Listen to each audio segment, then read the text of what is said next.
The diner was the kind of place that smelled like burnt coffee and bacon grease no matter the time of day. Its neon sign buzzed in the window, flickering in and out like it was barely clinging to life. At midnight, the place was nearly empty. Just a couple of truckers in the corner booth and a lone man at the counter staring into his cup. Clara, the night shift waitress, was used to it. She had worked at Jackson's Diner for 3 years and had learned to handle rowdy customers, grumpy loners, and tips that barely covered gas money. She didn't complain much, though. It was work, and work was survival. But that night, survival felt shaky. The bell above the door jingled, and 3 men walked in. They weren't regulars. They looked like trouble from the moment Clara saw them. Hard eyes, jagged tattoos snaking out from under their shirts, and the kind of swagger that dared anyone to say something. They sat down at a booth near the back, the one where the overhead light had burned out weeks ago, leaving the table in shadow. Clara picked up her pad and forced a polite smile as she walked over. "What'll it be tonight?" she asked, her voice steady.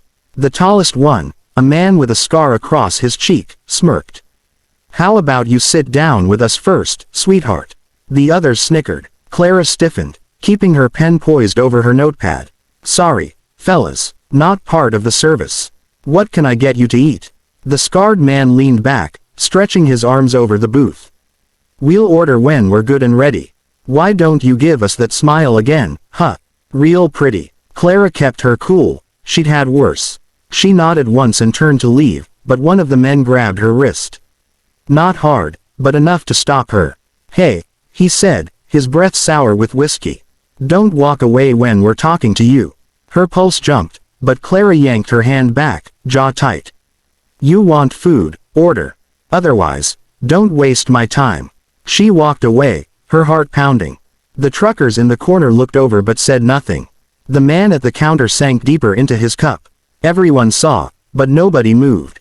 That was the way it went. The 3 thugs grew louder. They mocked her, whistled whenever she passed by, and made comments that twisted Clara's stomach. She tried to ignore them, but her hands shook as she poured coffee. Then the bell above the door jingled again. 5 bikers walked in. They weren't subtle. Leather jackets with patches, heavy boots thudding against the tile, the faint smell of oil and exhaust clinging to them.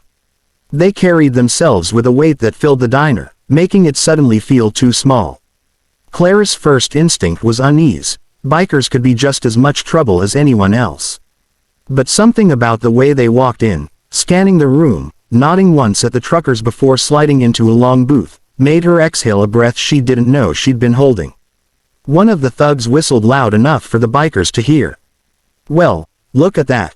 Company just got interesting." Clara hurried to the bikers' table with her pad. "Evening, boys. Coffee." The oldest of them, with a silver beard and eyes sharp as glass, looked at her and then at the thugs. "Coffee's good, and don't let those jackals bother you, darlin'."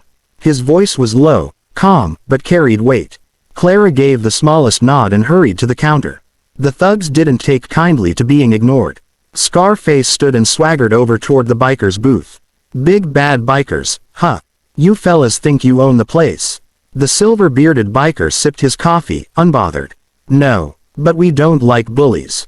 Scarface sneered. "What's it to you if we're having a little fun with the waitress?" The biker set his cup down slow, deliberate. Because she didn't look like she was having fun. The diner went silent. Even the buzzing neon seemed to hold its breath. The thugs weren't used to being challenged. Scarface's hand twitched toward his belt, where a knife handle peeked out.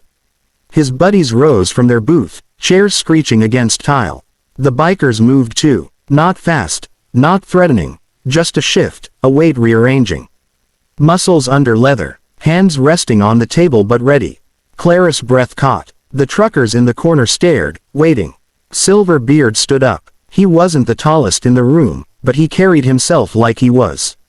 His voice stayed calm, almost gentle. "You got 2 choices, boys. Sit back down, eat your food, and keep your mouths shut. Or take a walk and find another place to ruin." Scarface laughed, a sharp, ugly sound.